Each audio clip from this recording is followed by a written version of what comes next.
our next guest is no stranger to New Haven or the battles that many of our youth face. He's a graduate of Wilbercross High School, Yale University, and University of Connecticut School of Law, and gives credit to his community for giving him the determination to achieve all of his dreams. Yusef Poole is author of this book, Road to Barrister, an urban monologue, and he's here to share his book and then to talk more about what inspired him to write it. Yusef, welcome to the show. Great to have you. Thank you very much. Pleasure's mine. Okay, so Road to Barrister, talk with us about the title of that book. It's very interesting. Okay. The word barrister is a term that refers to attorneys in England. So I figured I'd like to put a little spin on it, challenge our young adults to actually pick up a dictionary to look up words that they don't know, to expand their vocabularies. And you say that you encourage kids when they do pick up your book, you want them reading it with a dictionary in the other hand. Definitely. I wrote it in a way, well, the target audience is definitely late middle school through, I'd say, college. That's my target group. Right.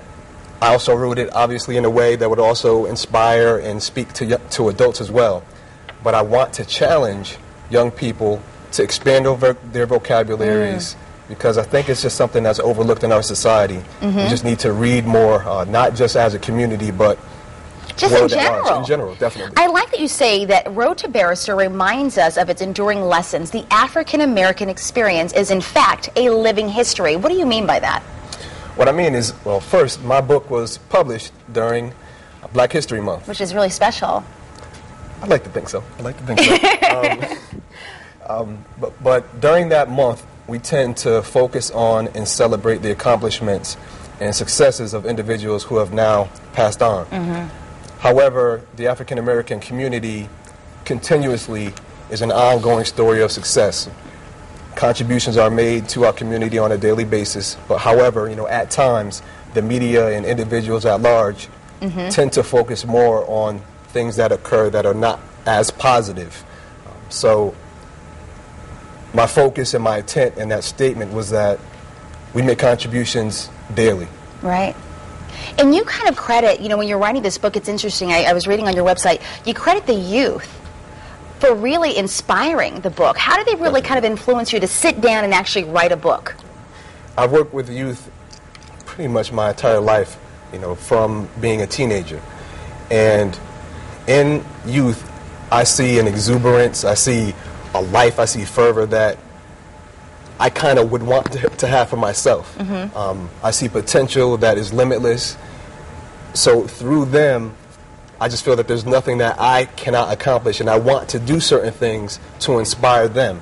Because in my life, I felt that there were, unfortunately, a lack of role models. Not to say that there weren't any. Right. But there were a lack of individuals who I would say grew up and lived in neighborhoods similar to mine, who looked like we looked, who talked the way we spoke.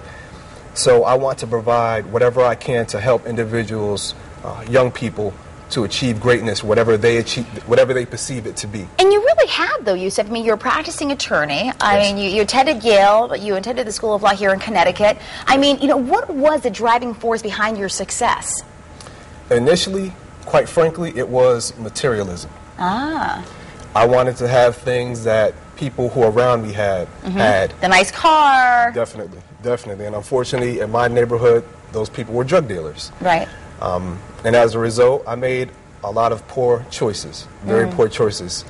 And it's only by the grace of God that I was fortunate enough to not be snagged or be deterred by the negative decisions that I made. Right. So I like in the book, you say one of the book's primary objectives is I contrast choices I made with the choice made by childhood friends who face similar circumstances. What do you mean by that? That's really an interesting statement. I was raised in a single-parent household. I was raised by my mother.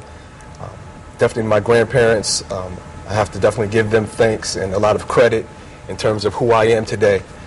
But around me, growing up in that type of lifestyle, I had a lot of free time because my mother was working two jobs for the most part. And a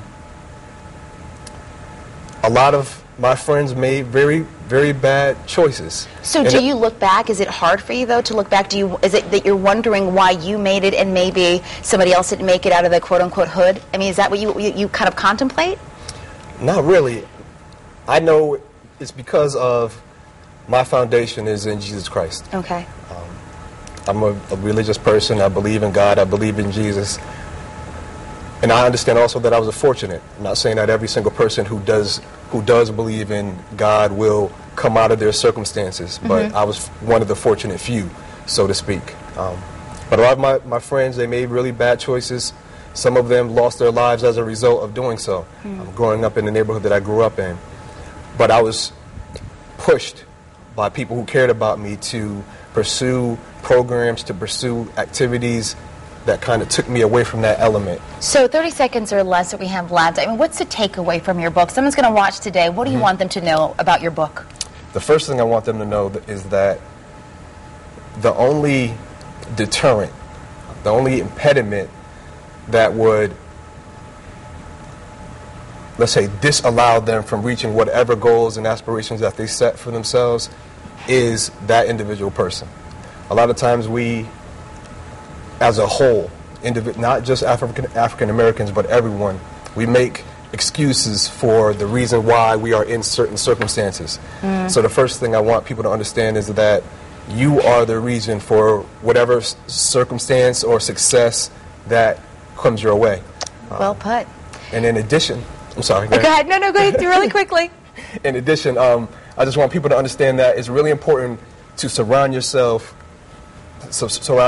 with individuals who are in places that you would like to be one day. Surround people with people who are successful. That's what you would want to be. Absolutely. Again, the book is called A Road to Barrister, an urban monologue, folks, right there on the screen. If you'd like more information, come to our website, or you can contact Yusef by yourself if you'd like to, www.yusefpoole.com. Yusef, thank you so much for being here and sharing your book. Thank you very much. Best of luck to you. All right, everybody, we've got much more Connecticut Style coming up right after this.